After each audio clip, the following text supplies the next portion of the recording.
न तुलाज मातीला तू जाग उधळू दे आज उरी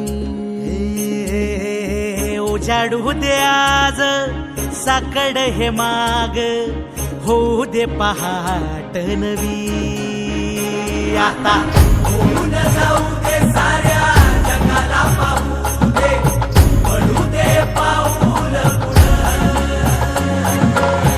जरी काट पाया खाली लाख येळा येऊ दे पडू दे पाऊल पुढं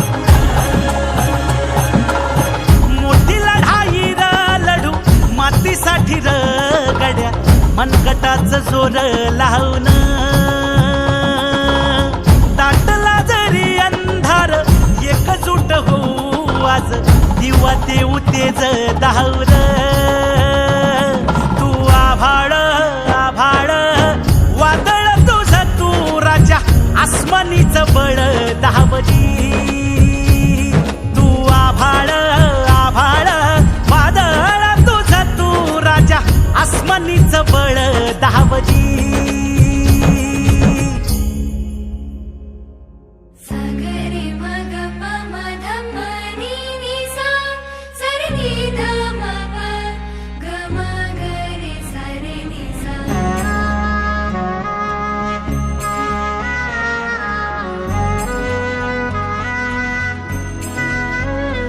तुकाराम महाराजांचं एक वाक्य आठवलं सांगतो आणि समाप्त करतो की खाणे पिणे झोपणे आणि मुलं पैदा करणे हे जनावरांचं काम आहे.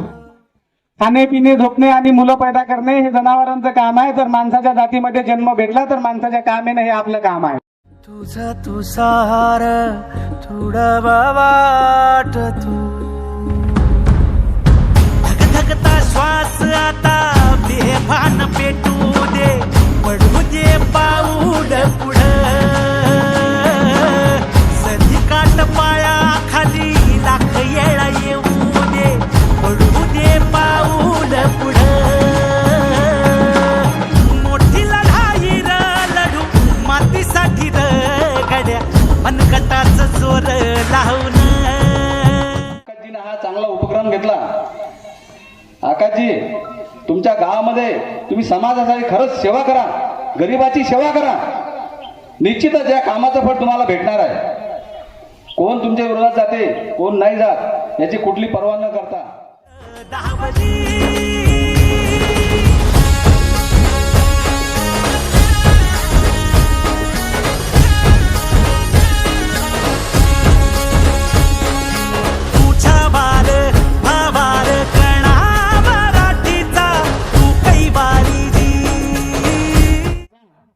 तुम्ही जो विरोध हा शब्द केला आकाश इंगडेने तो कधी मानलाही नाही, मानणारही नाही. कारण मला माहित आहे की मी सत्य आहो आणि माझं कर्म माझ्या पाठीशी आहे आणि सर्वात महत्वाची माझी ताकद म्हणजे माझा अस्तित्व परिवार आहे. एकच सांगतो की मेरे मुंह से जो निकले वही सदाकत है. मेरे मुंह से जो निकले वही सदाकत है. हमारे मुंह में आपकी जुबान थोड़ी है. मेरे मुंह से जो निकले वही सदाकत है. हमारी मुंह में आपकी जुबान थोड़ी है. और हर किसी का खून शामिल है यहाँ की मिट्टी में. किसी के बाप का हिंदुस्तान थोड़ी है.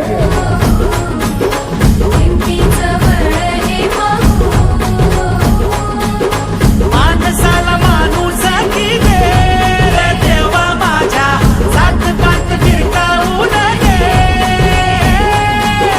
मोठी लढाई र लढू मातीसाठी र गड्या मनगटाचं जोर लावून दाटला जरी अंधार एकजूट होऊ.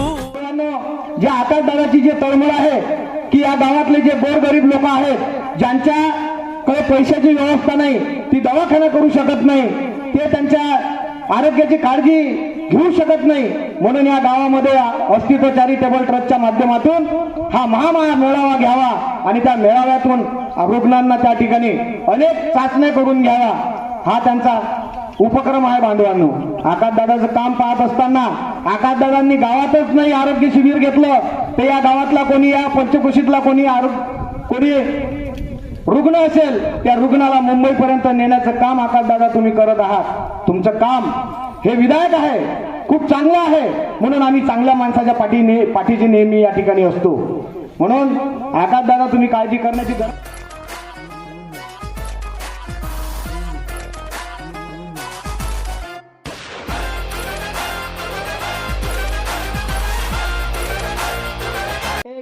हेल्पलाईन नंबर अस्तित्व परिवार जारी करणार आहे. तो हेल्पलाईन नंबर मेसेजच्या स्वरूपामध्ये 15 कर्मचाऱ्यांच्या कॉन्टॅक्ट मध्ये असेल. त्याच्यानंतर फक्त एक सेवा समिती कार्य करेल. त्या समितीचं नाव आहे एक सेवा. आतापर्यंत आरोग्य, शिक्षण, भ्रष्टाचार, दिव्यांग आणि गौसेवा चालल्या.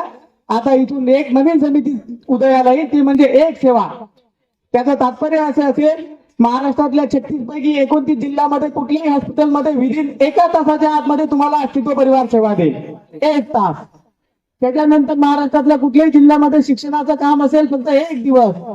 आणि प्रशासकीय कामामध्ये कुठल्याही रंजकांना जर का शासन त्रास देत असेल तर फक्त 1 आठवडा. त्याच्यापेक्षा जास्त जर का वेळ घेतला तर आकाश शिंदे अस्तित्व चॅरिटेबल ट्रस्टचं अध्यक्षपद त्याग करून सर्वसामान्यांचं जीवन जगेल ही ग्वाही देतो. म्हणून